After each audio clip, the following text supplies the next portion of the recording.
Hi guys, thanks for joining me. I want to do a little bit of research today and look at the chart of Jesus. And I was looking at a couple of things online and I typed into Google here, when is Jesus coming back? So obviously referring to the second coming, the rapture, and Google has come up with an answer for me straight away. It says that how will we know when Jesus comes back? Jesus Christ is coming back to this earth very soon, apparently, to this website. Now, Jesus himself made it crystal clear that we cannot know the date of his return. He stated in Matthew 24:36, "Of that day and hour no one knows, not even the angels of heaven, nor the Son, but the Father alone." So it's very unlikely that I can predict when the second coming will occur by looking at Jesus's natal chart, his progress chart, and his transits, but I think it will be fun to have a look anyway and see if I can come up with anything. So I've got the birth chart info here. I've gone to Astro Theme and looked at the details, and his birth information here is listed as being the 28th of February, 7 BC at 3:34 in the morning, according to the Julian calendar, and that's in Bethlehem, Israel. That's what his chart is going to look like. And his time of birth is an assumption given by this website from Jill Roy. So Jill Roy did some research into this area and he's come up with this birth information as being the 28th of February instead of the 24th of December in the year 0. So I'm going to look at this information. I'm going to use the information to look at the chart, and I've actually drawn up the chart here in my astrology software. So this is what Jesus's chart looks like. Now, the wheel here is the kind of framework of any chart. And if I'm looking up your chart, it will be within a wheel like this. So to draw up a natal chart, all I need is the date of birth, the time of birth, and the place of birth. And what that does is it gives me a snapshot of the sky at that moment. So this chart is someone standing in Bethlehem at 3:34 in the morning on the 28th of February in the year 7 BC, looking up at the sky, and this is what the sky looked like right then. So this is the snapshot of that. It's split up into 12 chunks, the 12 houses here, and that's what the sky is, and that is a moment in time that will always look that way. If I put in your birth info here, I will have a different picture. The sky will look different. And that's really important in terms of what you come into this lifetime with, what your aptitudes are, what your challenges are, what you're going to be working on, what your life purpose is, what your vocational aptitudes are. It's really has a huge significance in what you're going to experience on this planet, and it's a blueprint of the soul. So we're looking at an exceptional chart here, and because, that's an understatement, and because it is an exceptional chart, already I'm seeing certain things which are very rare and exceptional, which I'd expect to see in this chart. So first of all, we have a mystic rectangle here, this big blue rectangle, and that's something that you don't see very often. It's very rare, and it indicates someone who's exceptional, who's a mystic, someone who has huge, unique talent. And then we have this grand trine within this mystic rectangle, and a grand trine is less rare, but still it indicates great talent and great skill. So that's something I would expect to see, something really unique. And then what I look at are the elements here. And the elements are fire, earth, air, and water. And in astrology, each sign of the zodiac is associated with an element. So you've got Pisces here, that's water. You've got Aries, that's fire. You've got Taurus and Virgo, that's associated with earth. And what's interesting is that in this chart, we have no fire. And fire has to do with life purpose, passion, drive, talent, excitement, enthusiasm. In the tarot, fire is the suit of wands, and it has to do with life purpose. And what's so interesting is that in the chart of Jesus, who was all about fire and all about purpose, there's absolutely no fire here. And the way I would interpret that is that his passion and his purpose didn't come from planet Earth and his circumstances. It came from a higher force, that's spiritual. It came from God. So that immediately kind of gives me food for thought, and that's why doing things like this is so interesting to me. So let's look at some of the basics here. First of all, this line here on the left-hand side, this is the rising sign, the ascendant. It's in the sign of Capricorn, and the ascendant is the sign of the zodiac that was coming up over the horizon at the moment this person was born. So on the horizon at 3:34 in the morning, Capricorn was sitting on the horizon, and the rising sign represents the person's default setting, what they're naturally like, what they will revert to, and if they have to make a quick decision, how they will react. Capricorn is very grounded, it's hardworking, it's diligent, it's very focused on achieving something.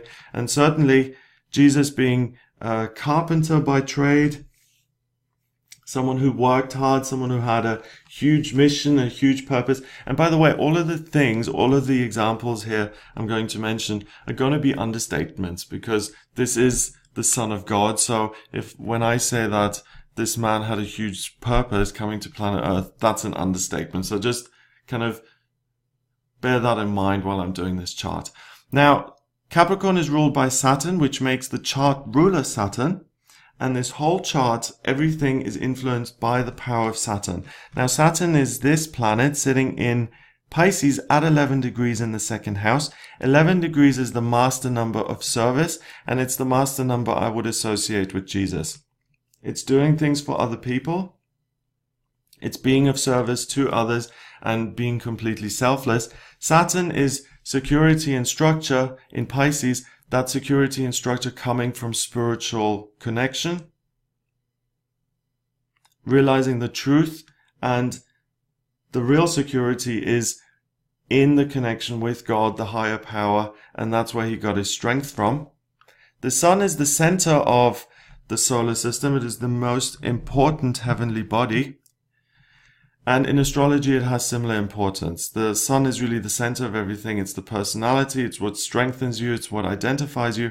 Again, the sun in Pisces here really shows that Jesus' identity was all about spirituality, faith, getting creative with faith, the number 7 there. And really in the second house is practical matters. It's life on planet Earth. It's career. It's finance. It's all of the things that are very tangible and very visible. So you can see that most of the action is happening here in the second house. So you brought all of this faith, 1, 2, 3, 4, 5 planets in Pisces into this physical, practical dimension, and shared that with the world. So again, that's really, it's interesting because I didn't exactly know what I'd expect to see, but now that I see it, it makes sense.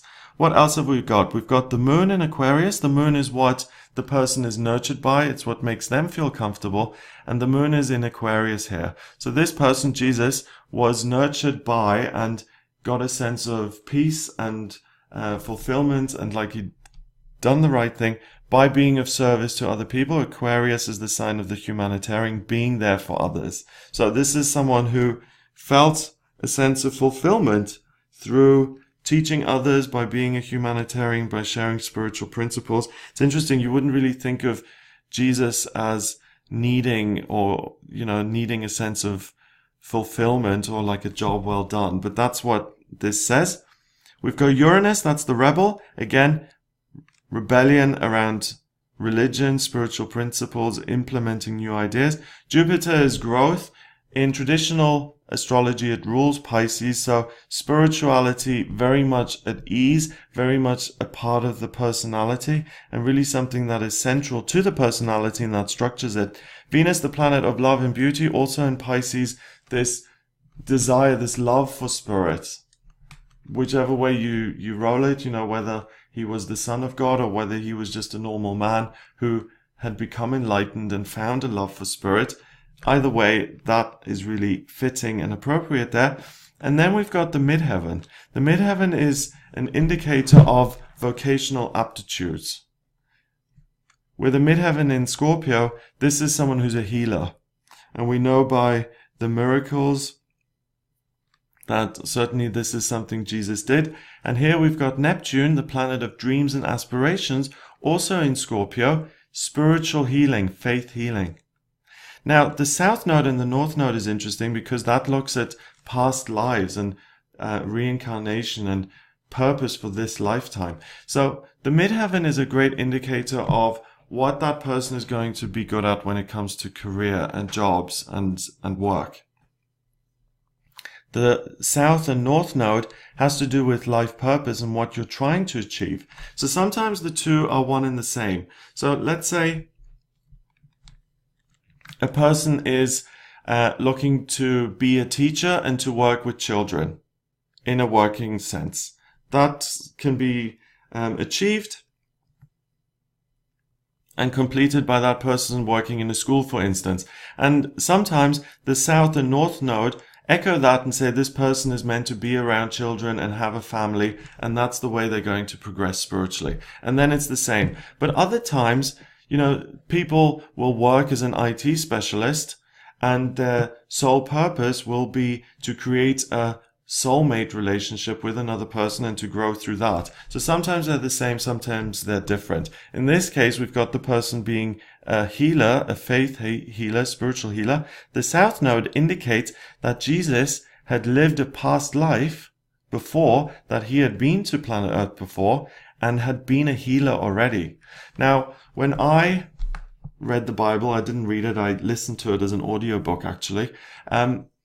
And there were parts in the Bible where there was discussion about Jesus coming back, being a reincarnation of someone else, especially a reincarnation of Elijah, if I remember correctly. So there was talk of him being here before, and that certainly is echoed in this chart. So according to the astrology here, there's a strong indicator that this wasn't Jesus' first time to planet Earth. And the North Node says that what he was trying to achieve was to create a practical brotherhood of man, the human family, people, individuals as part of one great whole. And certainly, I mean, without getting into the theology of it, what he did in terms of his sacrifice and bringing humanity together as one family. And I know we can argue about the effects of religion and all of that stuff, but according to this chart, the purpose, the goal was to bring people together in a practical sense and to create this family, to create this coming together of all people, all walks of life.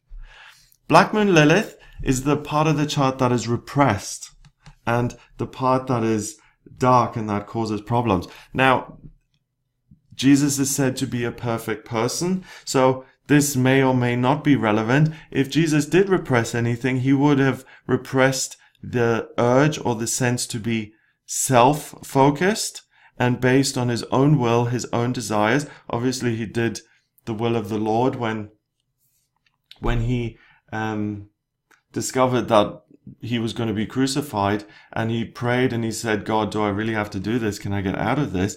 That was the only time really when I noticed anything that was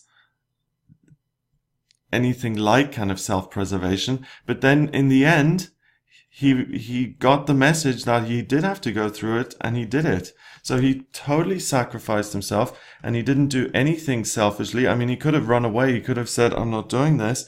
But he did the will of the Father.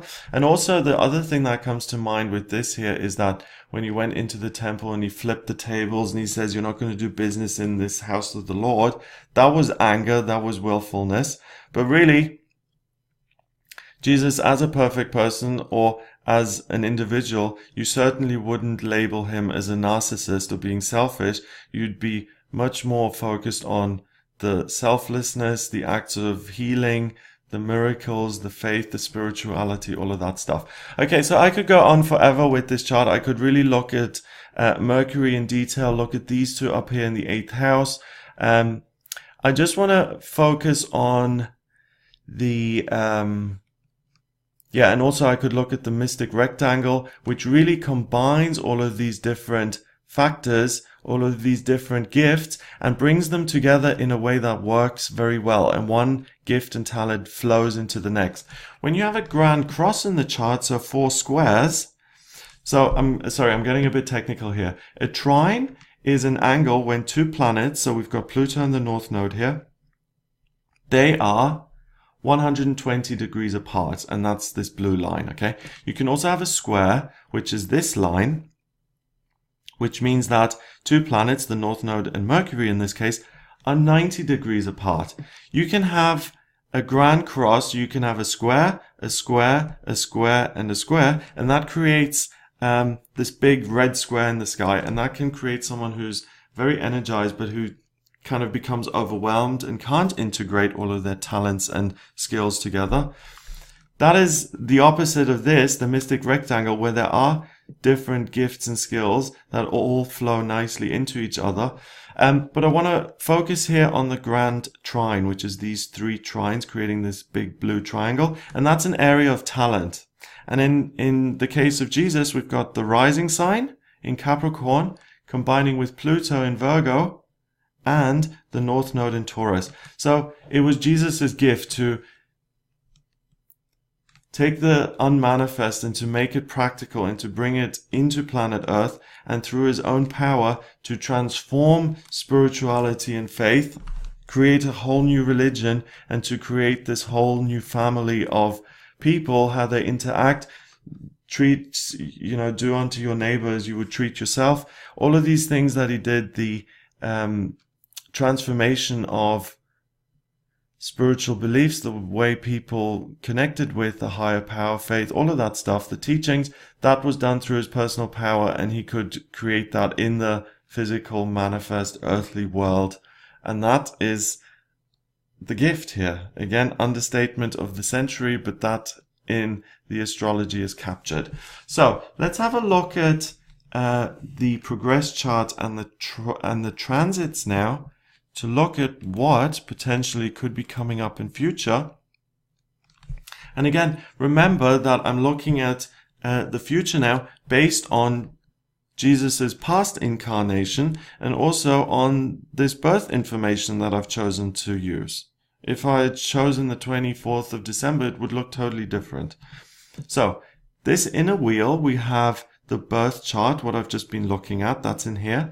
The progress chart is now this middle wheel. And the transits are what's going on in the heavens right now on the 12th of October 2016 at 22:11. What's happening in the sky right now and how that impacts and how that affects the birth chart of Jesus. So the progress chart is an artificial construct. What that does is it takes the natal chart and it speeds it up by 1 degree for every year this person has been alive. So we are fast forwarding this life by 2000 and something years. So this is sped up by 2000 and something degrees. And then the transits are what's going on right now and how that impacts. Okay. So very briefly, in the progress chart, you look at the personal planets. In the transits, you look at the outer planets. You can see that most of the personal planets are around this 8th house, 7th house part of the chart. And really what that says to me is that there's a bigger focus on kind of the institution of humanity, and that there's more focus on that now. And that is an indicator that Jesus as a spirit, as an energy per se, and again, this doesn't really, it only resonates with me in the sense that his consciousness is becoming more focused on humanity rather than less focused. So that doesn't say a great deal, but it says that it's more likely that there is a second coming rather than there not being a second coming. Now, in terms of the transits, and on this side, I can speed up the chart by months. You can see the planets moving there, or I can speed it up by years. Okay, so the first thing that you could argue is, and I look at the big planets here, I look at Jupiter, I look at Saturn, Pluto, Neptune, and Uranus. So the first thing here is that Pluto went from the 12th house into the 1st house in Capricorn sometime in 2000 and, let's do it by months. So Pluto jumped over the rising sign in February 2014. And you could argue that Pluto, the planet of transformation, going into Capricorn means that something could happen. That the unmanifest could become transformed into something physical in February 2014. Now, we were around in 2014 and there was no rapture, so that would have been a faulty interpretation. But I could see that as, oh, you know, Pluto changes, so things become transformed, things become manifest. Now, Pluto stays in that first house for a number of years. It moves very, very slowly. Pluto is the furthest from the Earth, and it has the slowest kind of movement, and it stays now in that first house until 2037. So do you see why it could be significant that Pluto jumps from one house to the other in February 2014? Because it then stays in that sector for 23 years. So any kind of jump from one house to the other would be significant. So if I'd said Jesus is coming back in February 2014, I would have been wrong. Saturn is the next thing. Saturn moves quicker. As you can see, Saturn kind of hops around here. And Saturn is going through the 10th, 11th, and 12th house over this year and the next couple of years. And Saturn moves into the first house of self in January 2019. So again, there's potential for something to become manifest, plus it joins Pluto there. So there's potential for the physical, the tangible, to be transformed and become more solid and structured.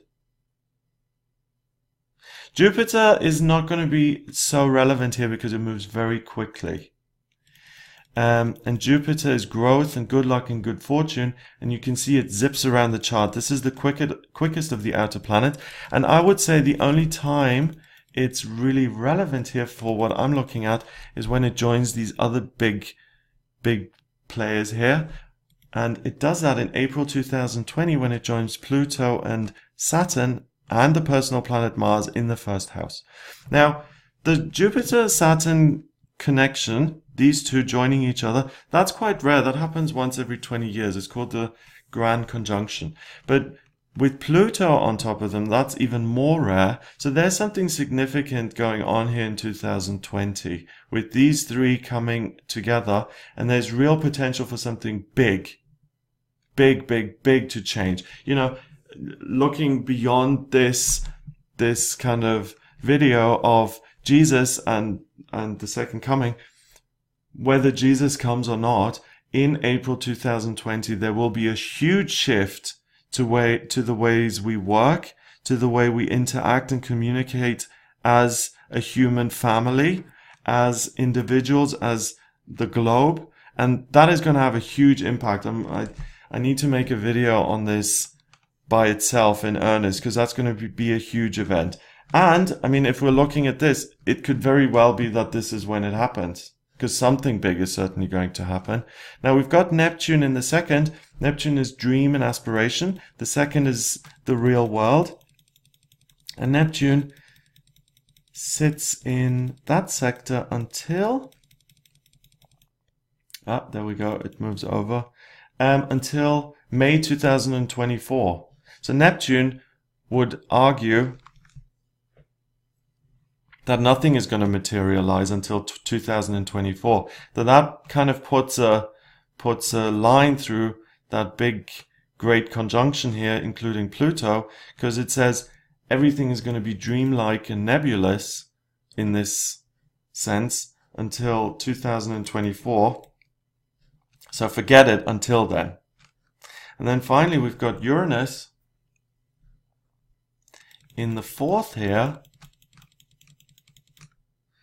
causing unexpected things, and unexpected things in the sense of family and the way people interact and what Jesus's purpose was when he was alive. So that's difficult to assign a meaning to, because anything could happen. But Uranus sits on top of his progressed Saturn in 2025 here. Well, when exactly? In June 2026, 2 degrees, 2 degrees.